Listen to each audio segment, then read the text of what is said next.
Tonight we got 4 separate federal takedowns, 4 different kinds of crime, the same exact result every time. The system caught up and handed out some real time. So over 2,700 pounds of ice being produced on American soil in the United States in a full-scale lab operation, a woman wiring money overseas to have animals tortured on command, and a father-son running a violent trafficking operation built on drugs, control, and fear, and 2 brothers moving HIV medication through the black market, putting lives at risk while pulling in millions. This isn't internet noise. This is straight out of the U.S. Department of Justice. Press releases, real cases, real victims, and real sentences, y'all. This is Fed by Fire. I'm Christian Whitlow. Thank y'all for being with me tonight. We're starting in California because this first case shows you what scale really looks like. Early 2026, federal agents are tracking activity across 3 locations: Valley Springs, Turlock, and Modesto. On the surface, nothing stands out. Normal houses, normal traffic, nothing that immediately, sends signals about what's happening inside. But behind the scenes, these locations are connected. And, movement between them, patterns forming enough to justify a deeper look. And at the center are 5 individuals: Luis Reyna Carrillo, his wife Mariana Mendoza Camacho, Juan Marquez Diaz, Alvaro Rosales, and Manuel Madrid Perez. Several had already been deported before, some had prior felony records, at least a few were legally barred from possessing firearms already. And none of that, slowed the operation down. Sorry if I butchered those names to y'all, but what they built wasn't small. This wasn't a side hustle or a short-term setup. This was a functioning ice production system meant to run like a well-oiled machine and run continuously. And when agents moved in on February 27th, in a coordinated effort, multiple locations were hit at the same time. And that only happens when investigators already know what they're walking into. So inside the primary site, they find over 1,400 pounds of finished product, packaged and ready to go. That alone is enough to supply entire regions. Then, there's another 1,200 plus pounds still in production as they come through the door. Chemicals, active product in mid-process, and that tells you this wasn't a one-time batch. This was an ongoing manufacturing machine, and at other locations tied to the group, agents recover even more: drugs, firearms, and a full marijuana grow operation. The firearms matter because several of them, several of the people involved legally couldn't possess these. So they're going to stack these charges. But when you're operating at this level, you're not leaving yourself exposed, and people forget this part, that these labs are dangerous before the drugs even leave the building. The chemicals used and the precursors are unstable. Fires, explosions, toxic exposure are all part of this and are all risks. The end product destroys lives while the long-term operation itself can destroy everything around it. I know firsthand. And the investigation didn't happen overnight.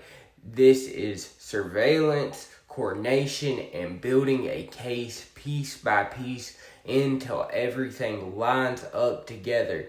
Then one day it all ends at once like a house of cards, and now they're facing federal charges tied to manufacturing and distributing at scale, along with weapons charges layered in, and that combination puts sentencing exposure in the range of 10 years to life. But they are innocent until proven guilty. What they built was meant to keep going. It didn't, and that's how these cases end. That's case one. Now we're going to shift completely because the second case isn't about drugs or money in the usual sense. It's about intent. So in Greenville, Tennessee, a woman named Katrina Favorite was her name. This case builds online and encrypted apps, private groups, and people sharing extreme content involving animal abuse. But she wasn't just watching, she was funding it and directing it, telling them what to do through communication with the individuals overseas. Specifically in Indonesia, she sent money along with instructions, not vague requests, specific directions on what she wanted done. So let's talk about what she wanted done, y'all. Those acts were carried out, recorded, and sent back to her. Then the videos were distributed within the group. And that's how this case forms.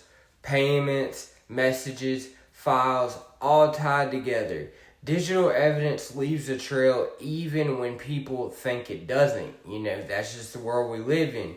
Eventually, investigators follow that trail back to her, and accounts, the transfers, the communication logs. Once those pieces connect, the case becomes clear.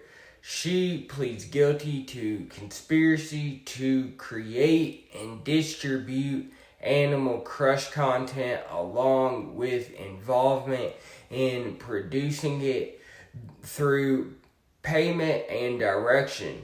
The sentence comes down to 40 months in federal prison for mistreating monkeys, followed by supervised release. And the key point here is distance. Distance doesn't matter anymore. You don't have to physically commit the act to be responsible for it. Funding it and directing it puts you inside of it legally. And that's how that one ends, y'all. Too much monkeying around. That was case 2. Now we move into the third case, and this is where everything becomes physical, sustained, and built on control. In Montgomery, Alabama, over multiple years, a trafficking operation develops under Kimani Jones, with his father, Tremaine Lambert, actively involved. This isn't random, it's structured, Victims are brought in, often already vulnerable, and then kept there through a combination of drugs, violence, and pressure. ICE and H are used not just for profit, but as control mechanisms. Dependency makes it harder to leave. Believe me, I know.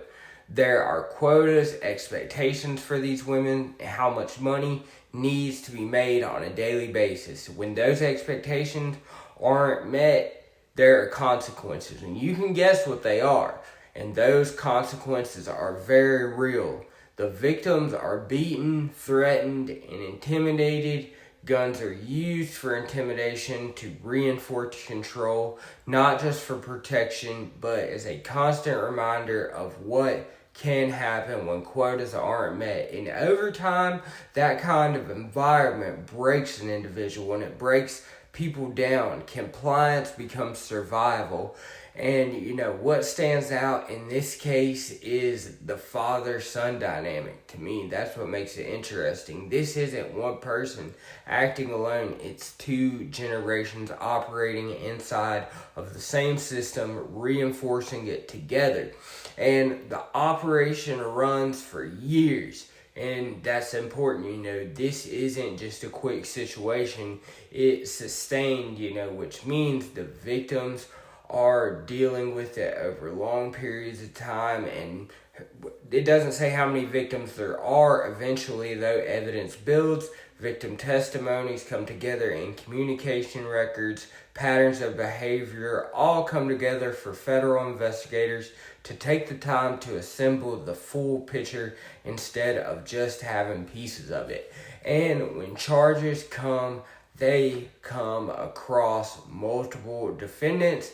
Everyone involved gets pulled in at once.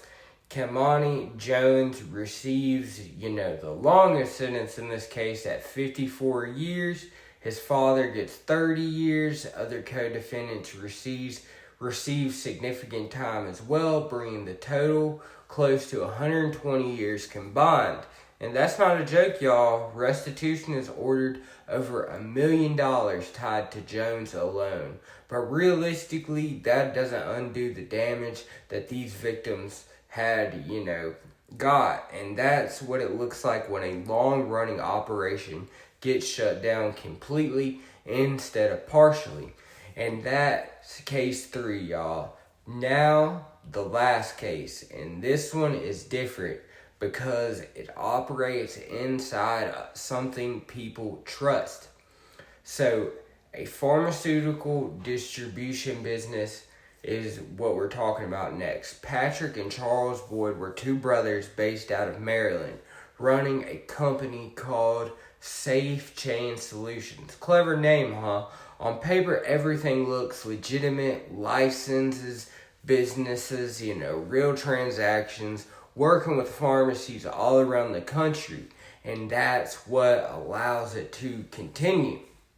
Behind the scenes, they're sourcing HIV medication from diverted channels, and that means the drugs are coming from outside the regulated supply chain, and they buy them at a discount, and that's where the profit starts to roll in. But once you step outside the legitimate system, you lose control over everything else. Storage conditions, authenticity, expiration, and even whether the contents match the label. And that's very important. According to the case, these medications were sometimes shipped in dirty or improper packaging labels. The labels were removed, the bottles were altered, and the chain of custody was broken. Then, they're resold into the system as if everything was normal. And over time, problems start to surface. Pharmacies raise concerns, and patients receive incorrect medications. And one patient takes what he believes is a HIV medication and instead receives Seroquel, an antipsychotic drug, and ends up unconscious for an extended period of time.